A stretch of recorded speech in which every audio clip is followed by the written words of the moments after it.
여러분 반갑습니다. 거의 2주 만에 뵙는데 기도해 주신 덕분에 수도회에서 지내는 동안 좋은 시간을 보낼 수가 있었습니다.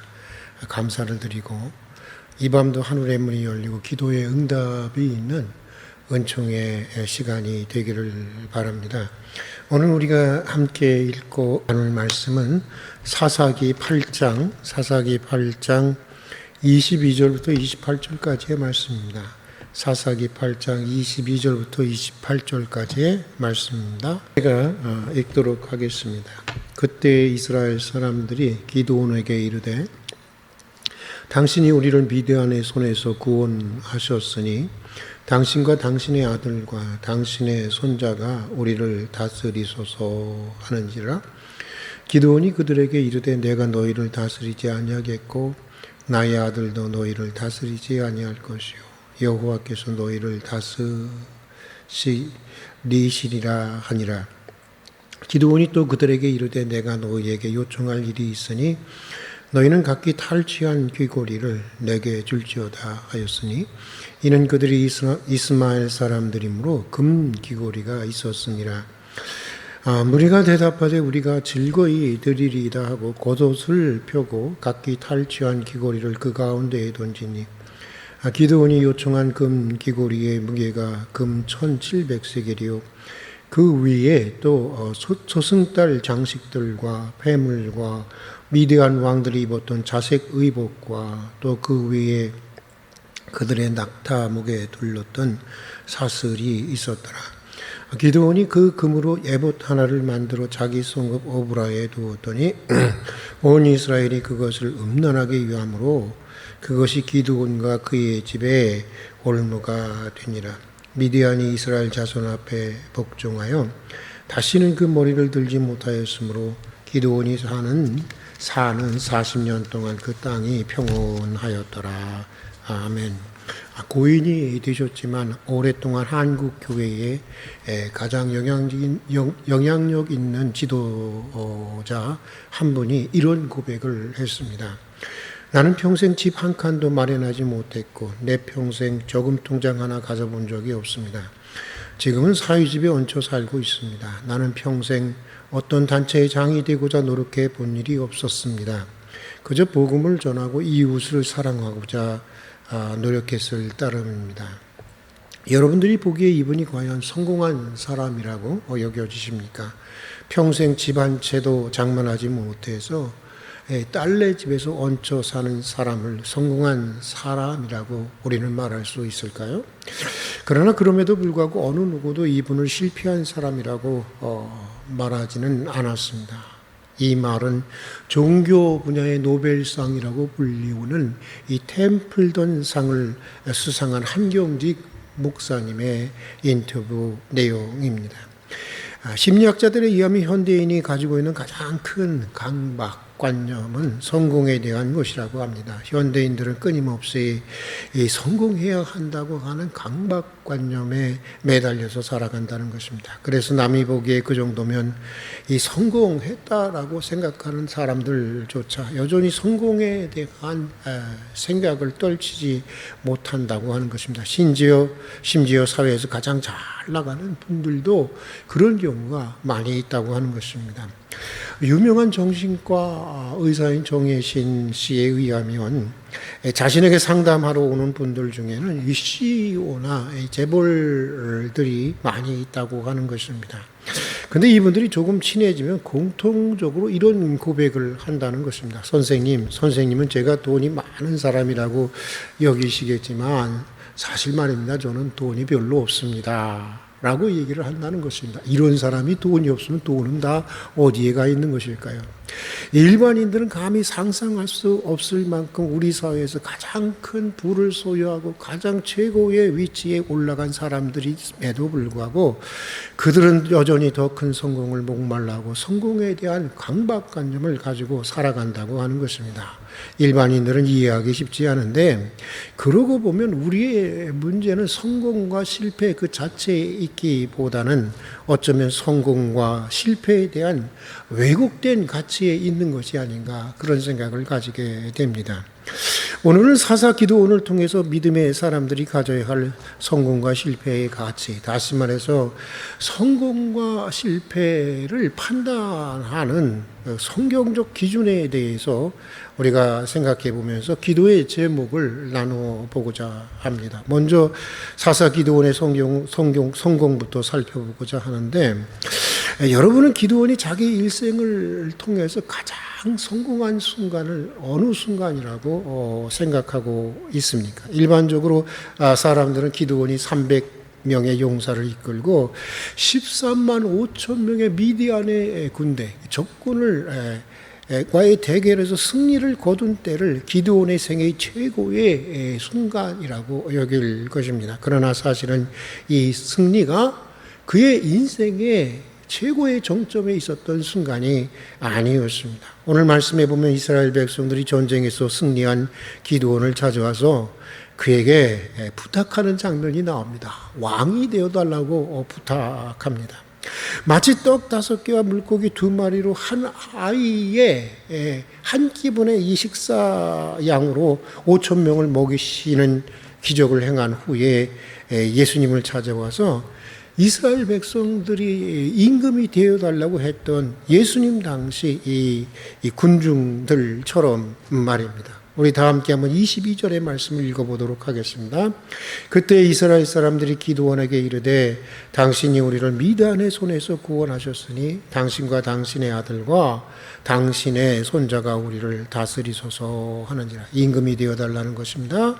당신을 비롯해서 당신 가문이 대대손손 이스라엘을 다스리는 왕이 되어달라고 하는 것입니다. 세상적으로 말하면 왕이라고 하는 자리는 최고의 성공한 사람들의 자리입니다. 그러고 보면 기드온이 가장 성공할 수 있는 시기는 바로 이때였던 것입니다. 그러나 23절에서 보면 우리는 전혀 예상할 수 없는 기드온의 대답을 듣게 되는데, 우리 23절을 함께 같이 읽어보도록 하겠습니다. 기드온이 그들에게 이르되 내가 너희를 다스리지 아니하겠고 나의 아들도 너희를 다스리지 아니할 것이요 여호와께서 너희를 다스리시리라 하니라. 여러분 사실 매우 이해하기 어려운 대답입니다. 사법, 입법, 행정이라고 하는 권력으로 분산된 민주국가의 대통령이 되는 일에도 우리가 보듯이 목숨을 걸고 인생을 걸고 경쟁을 하는데, 절대적인 이 권력이 부여되는 왕이 되어달라고 하는데, 그것도 경쟁하는 후보 중에 하나로 추천하는 것이 아니라 백성들이 스스로 왕으로 모시겠다고 하는데도 기드온은 거절하는 것입니다. 세상적인 관점으로 보면 최고로 성공할 수 있는 기회를 건신짝처럼 버리는 어리석은 일처럼 보이는데, 그러나 여러분, 믿음의 가치로 볼 때, 성경적인 가치로 볼 때 기드온이 이 고백을 하는 순간이야말로 사실 기드온의 인생에 있어서 가장 정점에 있었던 순간이었고 최고로 성공에 이르렀던 순간이었던 것입니다. 기드온은 전쟁의 승리의 원인이 자기 자신이 아니라고 하는 사실을 지금 고백하고 있는 것입니다. 이스라엘의 구원자는 내가 아니라 하나님이라고 하는 것입니다. 하나님이 이끄신 전쟁이었고 하나님이 승리하게 한 전쟁이었다고 하는 것입니다. 마땅히 하나님의 영광을 받으셔야 하고 당연히 하나님이 왕이 되셔야 한다고 하는 것입니다. 하나님은 나를 왕으로 부른 것이 아니라 이스라엘을 구원하는 데 쓰임을 받는 종으로 부르셨다는 것입니다. 나는 다만 하나님의 종으로서 마땅히 해야 할 일을 했을 뿐이라고 하는 것입니다. 기드온의 이런 모습을 읽으면서 떠오르는 분이 있습니다. 청량리 중앙교회를 섬기던 임택진 목사님이 바로 그분입니다. 제가 여러 번 소개했지만 이분은 한국교회가 존경하는 목사였기에 한국교회를 대표하는 여러 교회에서 좋은 조건으로 담임 목사로 모시려고 많이 했다고 하는 것입니다. 그러나 그때마다 목사님은 내가 소시장에 내놓은 소가 아니오 하면서 어려운 교회를, 청량리고 어려운 교회를 23년간을 정성을 다해서 섬기고 목회를 하셨다고 합니다. 그런데 이분이 23년간의 목회를 마치고 은퇴하시면서 딱 10초의 대임사를 했다고 하는 것입니다. 목사님은 누가복음 17장 10절의 말씀을 읽고 강대상에서 내려오셨다고 하는 것인데, 누가복음 10장 17절에 보면 이렇게 기록되어 있습니다. 이와 같이 너희도 명령을 받은 것을 다 행한 후에 이르기를 우리는 무익한 종이라 우리가 하여야 할 일을 한 것뿐인지라 할지니라. 섬김을 위해서 살아야 하는 하나님의 종으로서 나는 다만 해야 할 일을 한 것뿐이라고 하는 것입니다. 더 이상 할 말이 없다는 것입니다.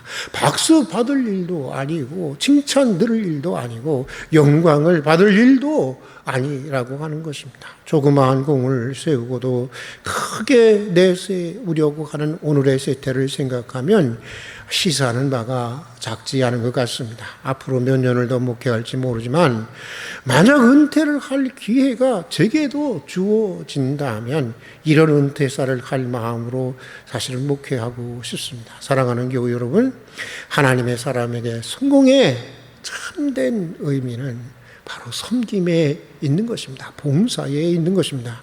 우리가 이것을 분명히 해야 하는 것입니다. 물론 건강하게 사는 소원이 자연스러운 소원이듯이 가난에서 벗어나서 사람답게 존엄하고 풍성한 삶을 살기를 바라는 것이 잘못된 것은 아닙니다. 정당하고 진실한 소원입니다. 질병이나 전쟁처럼 빈곤이라고 하는 것도 언젠가 반드시 사라져야 할 사실 근본적인 악인 것입니다. 빈곤 퇴치를 위한 삶도 사실은 중요한 하나님 나라의 일인 것입니다. 또 지나치지만 않는다면 사회적으로도 성공하고자 하는 소망 역시 그리 잘못된 것이 아닌 것입니다. 당연한 것이고 오히려 자연스럽고 또 장려될 수도 있는 일인 것입니다. 그러나 중요한 것은 이것입니다. 중요한 것은 그것이 우리 인생의 궁극적인 목적이 되어서는 안 된다고 하는 것입니다. 그것이 궁극적인 목적이 되는 순간 우리의 믿음은 기복주의 믿음이 되는 것입니다. 하나님을 나의 안일과 성공을 위한 도구나 수단으로 전락하게 만드는 것입니다. 그러므로 우리는 거기서 더 나가야 하는 것입니다. 내가 무엇을 위해 부자가 되고, 내가 무엇을 위해 건강해지고, 내가 무엇을 위해서 가난에서 벗어나야 하고, 내가 무엇을 위해서 진급하고, 내가 무엇을 위해서 성공하려고 하는 것인지가 분명해야 한다고 하는 것입니다. 누구를 위해서, 도대체 무엇을 위해서 종을 울려야 하는 것이냐라고 하는 것입니다. 이것을 분명히 해야 하는 것입니다. 노벨상을 수상했던 테레사 수녀는 이런 말을 했습니다.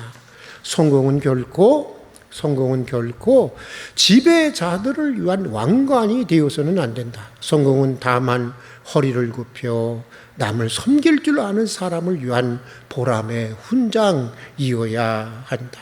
남보다 더 많이 가졌고, 남보다 더 많이 배우고, 남보다 더 많이 누리고, 남보다 더 높은 자리에 오르는 것에서, 다시 말해서 통속적인 성공과 출세에서 인생의 의미와 가치를 찾기보다는 나눔과 섬김과 봉사에서 인생의 의미와 가치와 행복과 기쁨을 찾는 사람, 그가 바로 성경적 의미에서 성공한 인생이라고 말할 수가 있는 것입니다. 평신도이지만 세계적인 신학자였던 우치무라 간조의 말대로 여러분, 세상을 뒤엎는 일을 한다고 해서 큰 것이 아닌 것입니다. 작은 것은 내 뜻을 이루는 것이고 큰 것은 주님의 뜻을 이루는 데 있는 것입니다. 다시 말해서 하나님이 원하는 자리에서 하나님이 원하시는 일을 정성을 다해서 섬기는 것이 가장 크고 가장 위대한 삶인 것을 잊지 말아야 하는 것입니다. 그것이 가장 성공한 삶인 것입니다. 하나님의 영광을 위해서 가정을 섬기고 이웃을 섬기고 나의 부족하고 연약한 삶의 쓰임을 받는다고 하는 것으로 기뻐하고 즐거워하고 감사할 수 있는 삶, 거기에 진정한 성공이 있는 것입니다. 기도는 바로 그런 사람이었던 것입니다. 여러분도 이런 사람이 되기를 여러분 기도하고 또 그렇게 될 수 있기를 주의 이름으로 축복합니다. 자, 그러면 기드온의 실패는 무엇이었을까요? 불행하게도 이 기드온의 인생은 실패로 끝나고 말았습니다. 그의 실패는 에봇 사건으로부터 출발하게 되는데 24절 이후의 말씀을 보면 기드온은 왕이 되기를 사양한 뒤에 거절한 뒤에 백성들에게 한 가지를 요청하게 됩니다. 우리 24절부터 27절까지 한번 같이 읽어 보도록 하겠습니다. 같이 읽겠습니다. 기드온이 그들에게 이르되 내가 너희를 다스리지 아니하겠고 나의 아들도 너희를 다스리지 아니할 것이요 여호와께서 너희를 다스리시리라 하니라. 기드온이 또 그들에게 이르되 내가 너희에게 요청할 일이 있으니 너희는 각기 탈취한 귀고리를 내게 줄지니라 하였으니 이는 그들이 이스마엘 사람이므로 금 귀고리가 있었습니다. 무리가 대답하되 우리가 즐거이 드리리다 하고 겉옷을 펴고 각기 탈취한 귀고리를 그 가운데 던지니 기드온이 요청한 금 귀고리의 무게가 금 1700세겔이요 그 외에 또 초승달 장식들과 폐물과 미디안 왕들이 입었던 자색 의복과 또 그 위에 그들의 낙타 목에 들렸던 사슬이 있었더라. 기드온이 그 금으로 에봇 하나를 만들어 자기 성읍 오브라에 두었더니 온 이스라엘이 그것을 음란하게 위함으로 그것이 그 기드온과 그의 집에 올무가 되니라. 이렇게 말하고 있습니다. 기드온은 백성들에게 미디안 사람들에게서 탈취한 적군들에게서 탈취한 금 귀고리를 달라고 했습니다. 그러자 모든 백성들은 기쁜 마음으로 자원하는 마음으로 귀고리뿐만 아니라 각종 폐물들을 많이 갖다 바쳤습니다. 기드온은 이 금으로 에봇 하나를 만들었습니다. 에봇이라고 하는 것은 제사장들의 이 가슴에 받쳐 입는 색동 겉옷인데 하나님의 뜻을 분별하는 판결 흉패를 받쳐주는 중요한 그런 옷이었고 도구였습니다. 기드온은 미디안과의 전쟁에서 이 에봇을 여러 번 사용하여 아마도 하나님의 뜻을 알아보았을 것입니다. 그래서 이 승리한 기드온은 좋은 뜻에서 이 전쟁의 승리가 하나님으로부터 온 것임을 너희가 알라. 그것을 기념하게 하기 위해서 이 에봇을 만들었던 것이었습니다. 그러니까 기드온이 에봇을 만든 것에는 문제가 없었습니다. 문제는 자손들을 제대로 가르치지 못했다고 하는 것입니다. 후손들에게 제대로 된 믿음의 가치를 교육하지 못한 것이었습니다. 여기에 그의 실패가 있었던 것입니다. 그래서 그의 사후 하나님의 은혜를 깨달으라고 만드는 에봇을 그의 후손들은 무엇으로 만들었다는 거예요? 우상으로 섬겼다는 것입니다. 마치 요즘 사람들이 십자가나 성경책 자체가 무슨 부족과 같은 효험을 준다고 여기고 차 안에 달고 다니는 것처럼 말입니다. 사사기 9장에 보면 기드온 자식 중에 하나인 아비멜렉이 무려 형제 70명을 죽이고 스스로 이스라엘 왕이 되는 불행한 사건이 발생하게 되는데 여러분 이거는 기드온이 얼마나 자녀 교육에 실패했는지를 단적으로 입증해 주는 사건이었던 것입니다. 아비멜렉은 아버지 기드온과는 정반대의 가치를 가지고 살아갔던 사람이었습니다. 그는 아버지와는 달리 섬김에서가 아니라 지배에서 인생의 가치를 찾고자 한 사람이었던 것입니다. 통속적인 성공과 출세에서 인생의 기쁨과 행복을 찾고자 한 사람이었던 것입니다. 그래서 결국 이스라엘 역사는 다시 전쟁과 파국이라고 하는 불행으로 시작게 되었던 것입니다. 그러고 보면 기드온은 한 나라의 운명을 바꾸는 일에는 크게 쓰임을 받았지만 그러나 후손들을 자녀를 교육하는 일에는 실패한 인물이었던 것입니다. 특별히 그는 자녀 교육에 실패를 했습니다.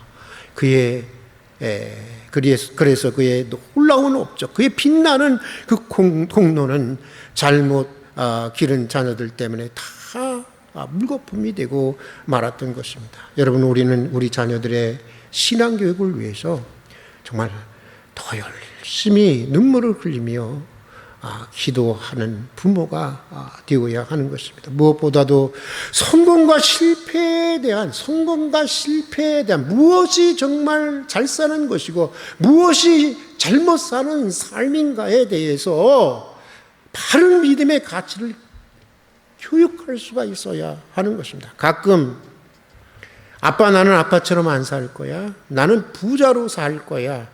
내가 부자가 되도록 기도해줘. 돈을 최고의 가치로 둔 우리 자녀들의 말을 들을 때마다 내가 잘못 키웠구나. 죽고 싶을 만큼 후회가 되고, 설령 앞으로는 내 목회가 한다고 하더라도 이제부터라도 나는 내 자녀들만이라도 제대로 된 믿음의 사람이 되는 일에 내 인생을 바쳐야겠다라는 아픈 마음이 들곤 합니다. 사랑하는 교우 여러분, 진정한 성공은 그것이 세상적으로 크게 보이든지 작게 보이든지 귀하게 보이든지 천하게 보이든지 하나님의 뜻에, 하나님의 높은 뜻과 그의 인도하심에 순종하고 그분의 뜻을 섬기는 것에 있음을 알고 그렇게 살도록 자녀들을 가르칠 수 있기를 바랍니다. 통속적인 성공과 출세에서 인생의 가치와 행복을 찾는 것이 아니라 나눔과 섬김과 봉사에서 인생의 가치와 축복과 기쁨과 행복을 찾는 그런 인생이 되도록 우리의 자녀들을 가르쳐야 하는 것입니다. 그래서 복음의 맥이 이어지고 하나님의 은혜와 영광의 맥이 자손 대대로 이어지는 복된 가문이 되시기를 진심으로 축복합니다. 정말 이제 1천만에 육박하는 우리 그리스도인들만이라도 지금 1천만에 육박한다고 하고 있지 않습니까? 1천만에 육박하는 우리 그리스도인들만이라도 이런 정말 신앙적 가치를 가지고 살아간다면 어떻게 될까요? 우리 사회는 굉장한 정말 변화를 가지는 사회가 될 것입니다. 누구 탓할 것도 없습니다.